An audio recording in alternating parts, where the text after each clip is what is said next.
what should someone think about if they're struggling financially right now, or they feel like they've been struggling for many years, and it feels like they're just surviving week after week, month after month. They're not sure how to get to that kind of sense of freedom for at least a 6 month runway or beyond. What should they start thinking about? You know, what you've just described, I believe the majority of people are living that way. Yeah. The majority. Now, that's rather sad, but I think Yeah. it's true. And it's because we only have one problem in the whole world, and that's ignorance. They're living in ignorance. They don't know that what they're doing is going to keep them where they are. And they keep doing it because they don't know how to change. They're overwhelmed with the debt. People are saying, I need the money. They haven't got it. They want to take their family on a vacation. They don't have the money to go. So they may borrow it and go anyway. Now they got more debt. They have to understand that they don't have to live that way. I wrote a book called You're Born Rich. The truth is you are. Most people are just a little short of money, but you are born rich, rich in potential. And then you focus on prosperity. You've got to have a financial goal. You've got to work toward it. And you've got to understand that you can earn more than you're earning. And wealthy people don't have one source of income. They have more than one. I was earning money all last night while I was sleeping. Yeah. You can actually earn more money when you're sleeping than you can spend when you're awake. Yeah. You know, it sounds like a cute line, but it's true. There's no end to what we can earn. If you are not getting information from someone who is already wealthy, then you're probably getting information from the wrong people. Most people ask their brother-in-law, the guy next door, the girl they know, how do I earn more? Hell, if they knew, they'd be earning it. They don't know. And most people talk to people that don't know. Carlyle put it very well. He said he did not believe in the collective wisdom of individual ignorance. And that's where most people are getting it from, people that don't know any more than themselves. I was on the fire department in a suburb of Toronto, and there was a man near there who became a friend of mine, Ray Stanford. He gave me a copy of Think and Grow Rich, and he said, Bob, if you do exactly what I tell you and read this book every day, you can have anything you want. Well, I mean, I was unhappy. I was sick. I was broke. And, you know anything you want. I thought it was nonsense. But he said something else. He said, listen, my way's working, yours isn't.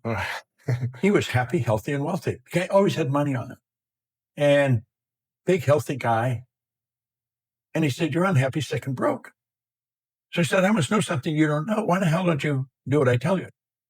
And so I started to do what he suggested. And he said, what do you really want? Well, all I wanted was some money. I was earning $4,000 a year at the time, and I owed $6,000. If I had paid everything I earned for 18 months, I would have just broken even. Oh, wow. It was an impossible situation. And he said, listen, write what you want on a card. Now, I got a gold card in my pocket. I've carried one ever since. He said, write what you want on the card. You can have anything you want. So he said, what do you really want? I said, I want some money. So I wrote that I wanted to have $25,000. And now, if I had got together all the people I know or knew at that time and put all their money together, we wouldn't have come up with $25,000. We probably wouldn't have come up with 1,000. I mean, it was an enormous amount of money. It was nuts. So I wrote that in the card. He said, you got to read it every day. And he'd keep saying, did you read it? Did you read it? So he got me reading it. Reading the book or reading the No, read the gold card. Just a gold card.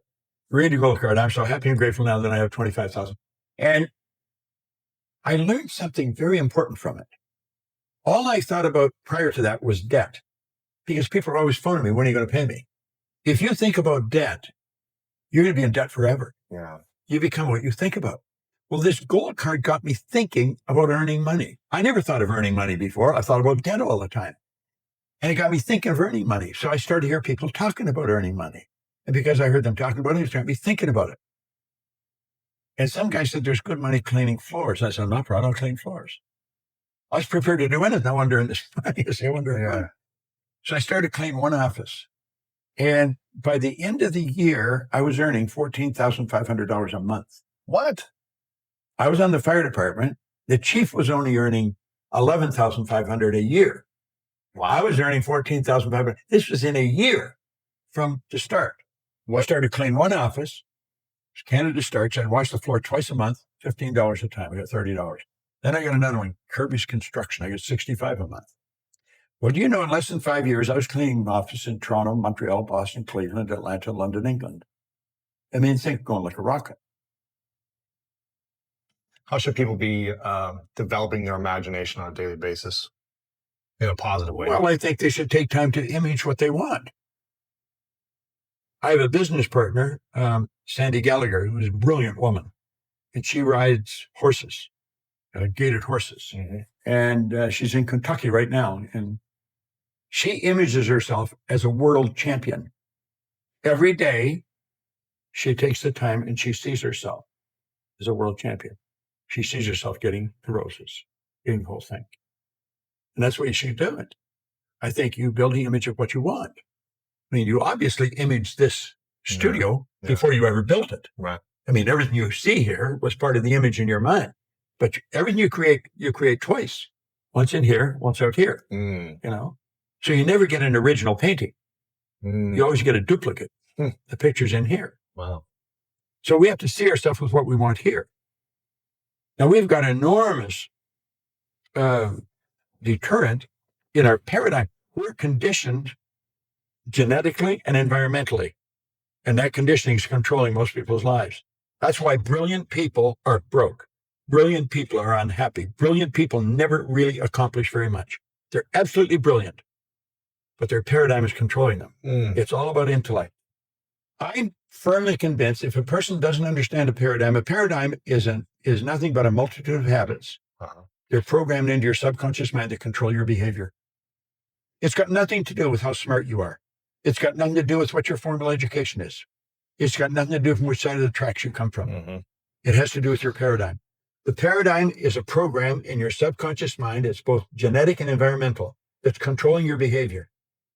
Everyone that can hear my voice knows how to do better than they're doing. And they may wonder, why don't I do it? It's because you're programmed to do what you're doing. Yeah. And until you change the program, nothing's going to change. Mm-hmm.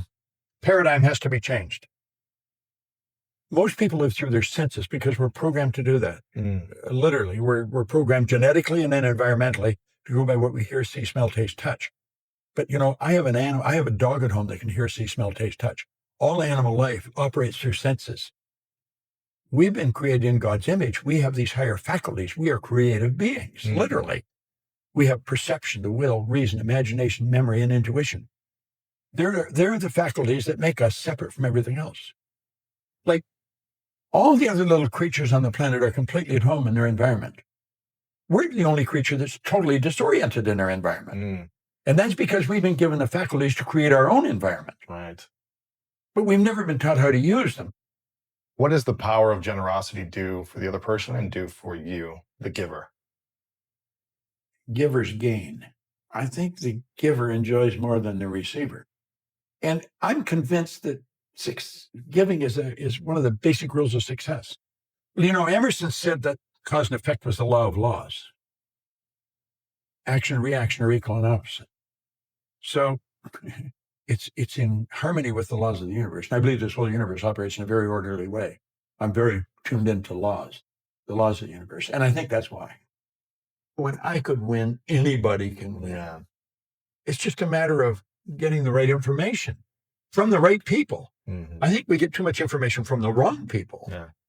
And personal development today is such a well-known thing that for anybody not to be developing themselves personally is rather sad, I think. Yeah. You know? So we have to help them as all we can. Yeah. Like, I don't think a person deliberately destroys himself. I think they're misguided. Yeah. They're ignorant. They don't know. Yeah. They're lost. Yeah.